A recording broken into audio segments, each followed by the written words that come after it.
Brought to you by Nimona Promotion.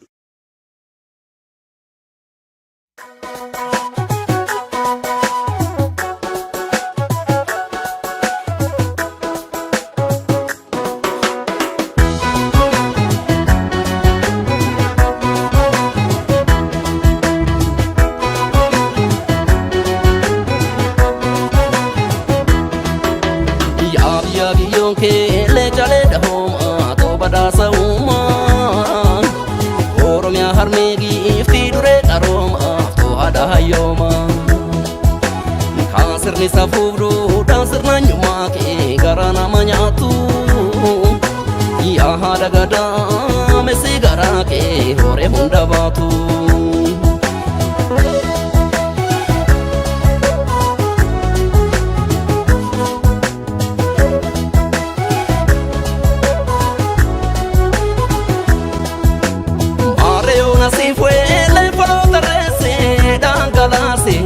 Rajendegi titi asi farse Omata malela ale kamtu nanyara kanarra nurrafi tanala Ya hara kumime ti warge kakali ke kareni vlageni bine samu kamfa yesu tolche wagni Ke aduma harmesi mbonu mama keti sirrana nae se farsa gifti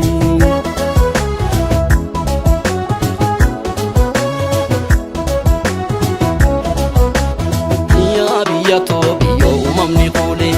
gifti biyo kile da homa chale jawara da hamatu ka warra ole jolle sikko mando asida vale ka koromi la fodan dina dohi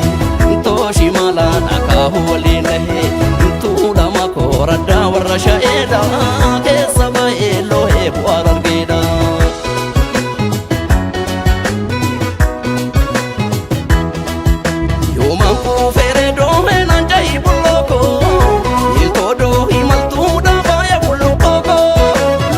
Jalali sare itti margena gan Baharana na hetan gara wallo sakan Jalla soran gamne mutula bakushota shagarte sundamta madina gurrachuta Ya biya jalala malehi megne jibba kanke mamenumne kota senan nibba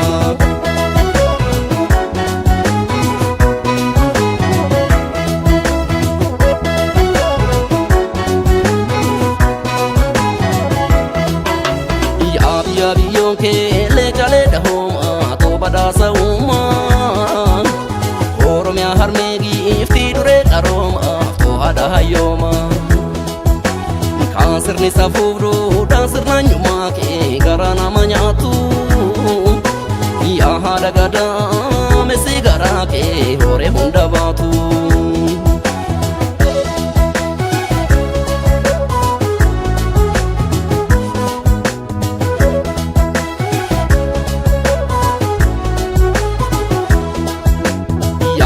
Milki gari tafana roba gadisa korma goba tatunda barjumtu godan nefduba bela asurte da rasda rabafte galan narka keda hare santate ya biya hireji tunalo talenja ilma keftate facha kedini argetso waje karacha sitin kusane o matunda sibonse kor kalbi masa nukera rase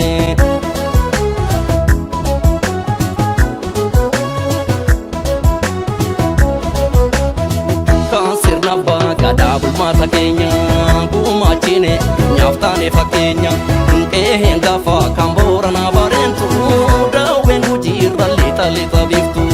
Biya chali shone kusona yayo Jitu bona kanani gogne fayo Ilu babo rarambora yabe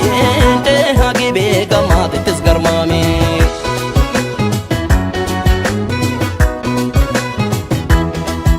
Yoman kufere dohen ajahi buloko Miltodo himaltu da faya bulukoko Lafanu ramai buba durpa simbolange Dache hundum tibeke una irraduge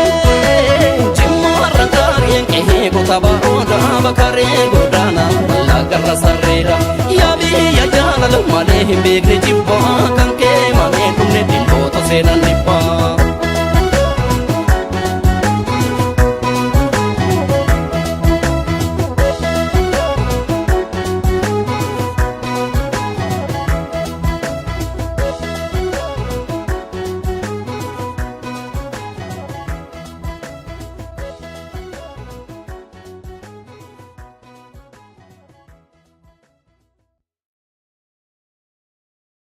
Brought to you by Nimona Promotion.